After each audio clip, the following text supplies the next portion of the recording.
All right, welcome to the Zaleski Sports Show, NFL Ups and Downs edition. I'm your host, Jason Zaleski. Joining me, as always, down in Indiana, the dynamic duo from East Central Indiana, Jamie Zaleski and Doug Zaleski. Jamie, how's it going tonight? Aloha. Doing well. Aloha from Indiana. All right, very good. Doug, how you doing? How about them Cowboys? Okay.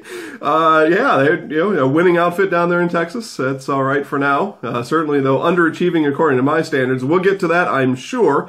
So for those first time tuning in, NFL Ups and Downs is a show where we go around the horn, each of us giving our NFL up or something good that's happened in the last week, and our NFL down or something that we just think is pretty miserable, and then we just take a moment to discuss, and then around we go. So with that being said, Mr. Cowboy there in Muncie, Indiana, Doug, we will let you go first. All right, my up this week, I'm going to the Bayou at New Orleans, the surprise team in the NFL this year to me. 7-2, won 7 straight games. We know what Drew Brees is. He's a quality quarterback, probably going to break the NFL career passing yardage record at some point. But the running game is what's sparking the Saints this year. And how about last week up in Buffalo when they thrashed the Bulls? Mark Ingram and Alvin Kamara combined 33 rushing attempts, 237 yards, 4 touchdowns. That's my up. Yeah, that seems like a lot of yards on the ground for a Saints team that has over the years been accustomed to throwing the ball. Your NFL down. My NFL down, I'm going to harken back to Mr. Brett Favre in the early 1990s when he referred to the Dallas Cowboys trio as the Holy Trinity, Aikman, Emmitt Smith, and Michael Irvin. Well, there's a new Holy Trinity in Dallas this year, and they're all down this week. Jerry Jones, the owner, he wants to rule the world. Good luck, Jerry. Dakota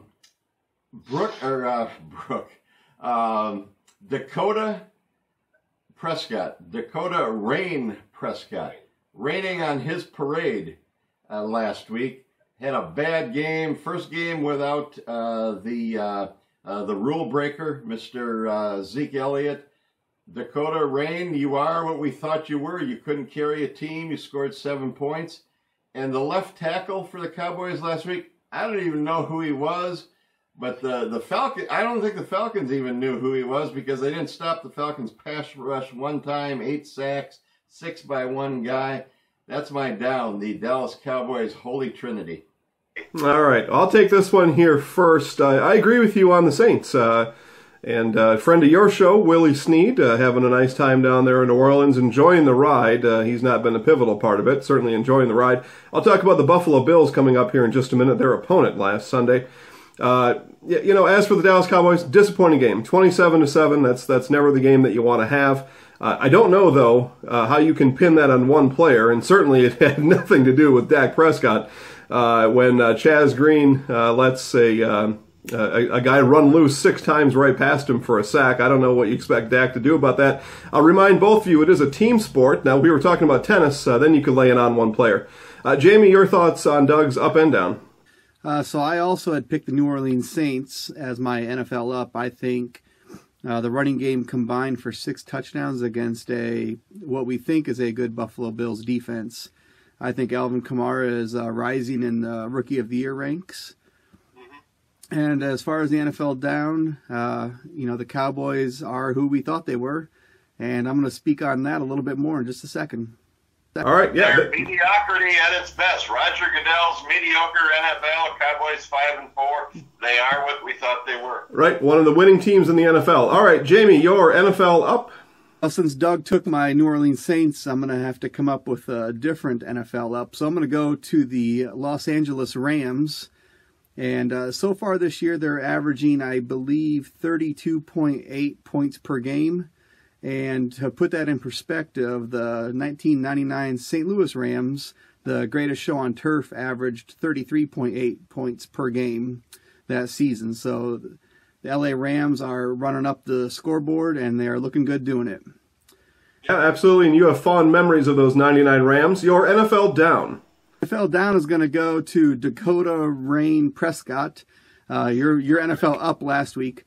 So my stat is In games where he has to throw for more than 25 attempts, their record is 2-4, and that tells me that he's not that great of a quarterback. He can't carry a team when the team needs him to be great. There are other quarterbacks in this league, Drew Brees, etc., that they have not always had a great offensive line or a good offensive line, and yet they have won Super Bowls, they've gone to the playoffs. And so Dakota Rain Prescott is not quite there yet for me as a quality quarterback if he can't carry that team in times of need. So 2-4 with pass attempts over 25.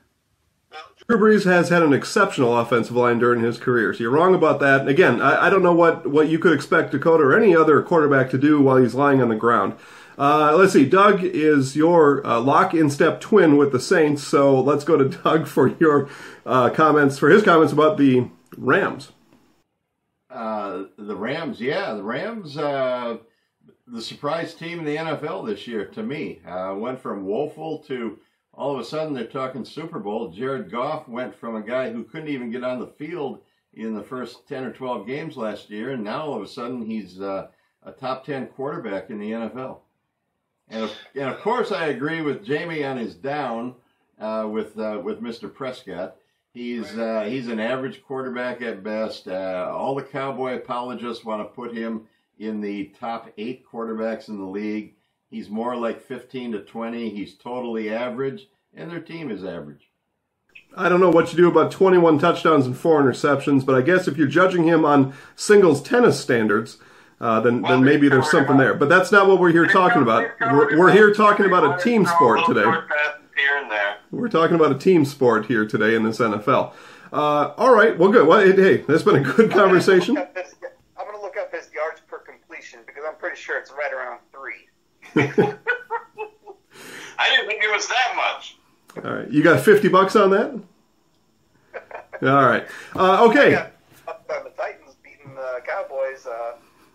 Go on. All right, good. Well, we are under a time constraint, so we will move on. I will give you my NFL up is a quarterback, but it's not because of his performance on the field, or at least not this year and not yet. But my NFL up is Teddy Bridgewater of the Minnesota Vikings. Had a near catastrophic leg injury during training camp in 2016. So, of course, he was out all of that time. The Vikings had faith in him. They let him go through his rehab, and Teddy was the number 2 quarterback, suited up and ready to go for the Minnesota Vikings game against the Redskins this past week. Of course, for him, it was a tearful and emotional return. You could see him sobbing on the bench, and why wouldn't you? Just quite a story. It's a story of perseverance and hard work, and that is often not told in today's NFL. We had a chance to meet Teddy at Viking training camp this past year. An outstanding individual, and I could tell he was a hard worker, and no surprise to me, he's back on the bench and ready to go, and just in case it fails, he'll be ready to go there. And my NFL down this week is the Buffalo Bills. For a time, and we can even rewind this show back a number of weeks, the Bills were in first place in week 3, and I warned the Bills not to party because they wouldn't last that long, and sure enough, they have fell way, way down. They had 3 points on the scoreboard with 1:11 to go at home, and at that point in an empty stadium, and just bad news are the bad Bills. So, Jamie, you're fresh and you're hot. Maybe you've got some other stats on my up and down. I really don't. I mean, Teddy Bridgewater, it's great that he's making a comeback. I'm sure he'll have a average career. Good for him. Nothing bad to say about him. Buffalo Bills, as you're down, I agree. I think when you're in a position where you're going to start the 81st best quarterback this Sunday, your team's not that good. All right, Doug. Jamie is full on Scrooge here with about 5 weeks to go till Christmas. What about you? Buffalo, yeah. I mean, what are you going to say about them? They're bad right now. As far as Teddy Bridgewater, great story that he came back from that serious leg injury. However, we haven't seen anything from him yet. We don't know if he is yet to become a functioning quarterback in the NFL, whether he's destined to be a second stringer now the rest of his career. He is back. Great for him, but let's see what he does now.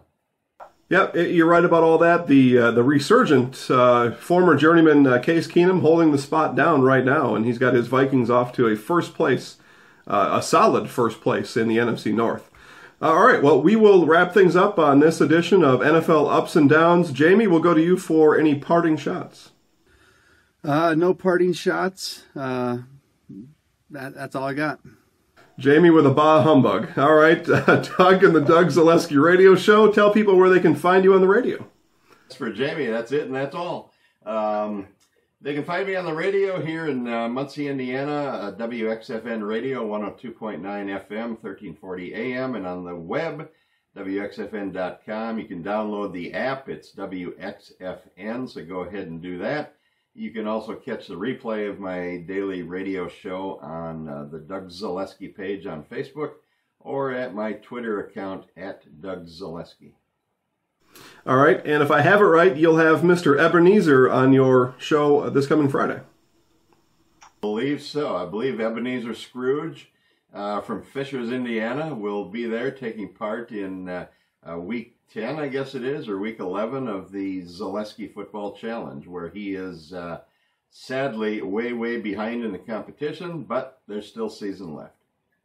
Plenty of season left, and certainly time if he can get his picks right to make up that ground. So we look forward to listening to the Doug Zaleski Radio Show, and we all look forward to you watching this show and again for the rest of the season. So thank you all for joining, and thanks for watching.